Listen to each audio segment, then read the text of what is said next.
crossed 1 billion downloads worldwide. इसका मतलब है कि 1/7 of the world population is using TikTok. इस ऐप पर किस टाइप का कंटेंट होता है, वो क्या सोशल मैसेज देता है, वो अच्छा है या नहीं, ये सब बात की बात है. Right now, I want to share with you something very dangerous that I discovered about TikTok. If you think that I am making sense, इस वीडियो को शेयर जरूर कीजिए क्योंकि इस वीडियो से किसी ना किसी को हेल्प हो सकती है. आज एक्चुअली मैं बहुत एडवेंचरस फील कर रहा था तो मैंने TikTok डाउनलोड किया और मुझे एक काफी अजीब चीज रियलाइज हुई. You see, जब आप कोई वीडियो रिकॉर्ड करने की कोशिश करता है तब टिकटॉक आपसे आपकी कैमरा की, ऑडियो रिकॉर्ड करने की और एसडी कार्ड एक्सेस करने की परमिशन मांगता है. ये सारे परमिशंस मांगना बहुत सारे ऐप्स में कॉमन होता है, लेकिन प्रॉब्लम उस चीज की है जिसकी परमिशन टिकटॉक आपसे मांगता नहीं है लेकिन फिर भी डेटा आपसे चुराता है.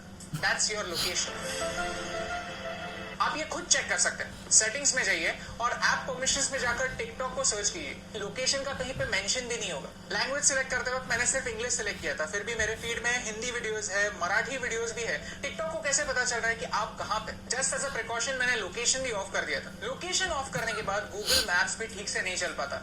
आरोग्य सेतु ऐप भी नहीं चलता. These important apps also can't work without you giving them the permission. मैं मुंबई में हूँ, मुझे मराठी आता है, मुझे हिंदी आता है, ये टिकटॉक को कैसे पता चल रहा है? If you want to cheat your location, there is a very simple trick called a VPN, Virtual Private Network. Okay, so मैं अभी एक VPN यूज कर रहा हूँ और मेरा लोकेशन मैंने USA में सेट किया.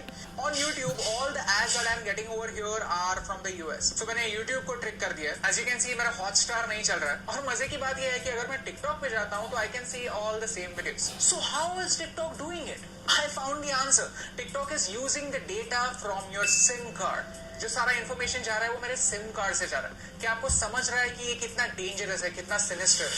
सीधे सिम कार्ड से आपकी रीजनल इन्फॉर्मेशन लेना, डोंट यू थिंक एक वीडियो शेयरिंग ऐप के लिए ओवरकिल है, अननेसेसरी है? And the worst part is इसके बारे में कोई वार्निंग नहीं है. द ऐप जस्ट सेज कि we will automatically collect it. That's it. ये डिस्कवर करने के बाद मैंने टिकटॉक की प्राइवेसी पॉलिसी कंप्लीटली पढ़ी और उसमें मुझे कुछ ऑब्जेक्शनेबल पॉइंट्स दिखे. If you link any social media account to TikTok, then TikTok वहां की इन्फॉर्मेशन यूज कर सकता है आपके बारे में जानने के लिए. टिकटॉक कंटेंट डिलीवरी के लिए HTTP सर्वर्स यूज करता है, HTTPS नहीं, सिक्योर सर्वर्स नहीं.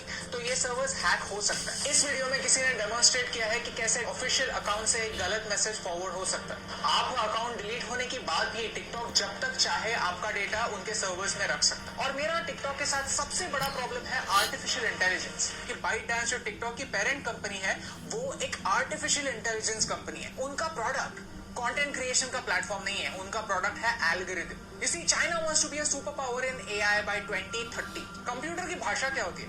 Zeros and ones, binary. और वही टिकटॉक आपको करने के लिए बोलता है. Whenever you are watching a video on TikTok, you are taking a survey. You are feeding information to the computer, telling them what you like, what you don't like, what you agree with, and what you don't agree with. And all of this information is going to China. आपको क्या लगता है? क्या ये सही हो रहा है? Tell me in the comments below. In social media, artificial intelligence changes the game completely.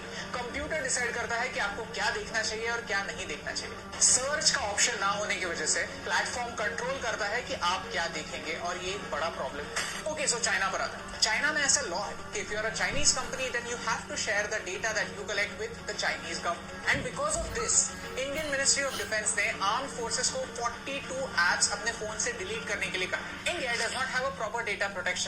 We ourselves need to be extra safe. China में फ्रीडम ऑफ प्रेस है ही नहीं. पूरी प्रेस गवर्नमेंट के कंट्रोल में. Syria, Saudi Arabia, Afghanistan, Somalia, ये countries भी freedom of press की scale पर चाइना से ऊपर आती. और यही सारे रेस्ट्रिक्शंस उन सारे लोगों पर भी अप्लाई हो जाते हैं जो चाइनीज एप्स यूज करते हैं. Start talking about Tibet, start talking about Hong Kong, start talking about Taiwan. अगर आपका वीडियो स्ट्रेट अवे बैन नहीं हुआ तो वो ज्यादा लोगों तक नहीं पहुंचेगा. यू सी, आज चाइना को तिब्बत से प्रॉब्लम है, कल अरुणाचल प्रदेश से भी हो सकती है, लद्दाख से भी हो सकती है. If you can't talk about this stuff, how will you know about it? How will you raise your voice? And by using these Chinese apps we are supporting China's version of the internet. Privacy on the internet is a myth.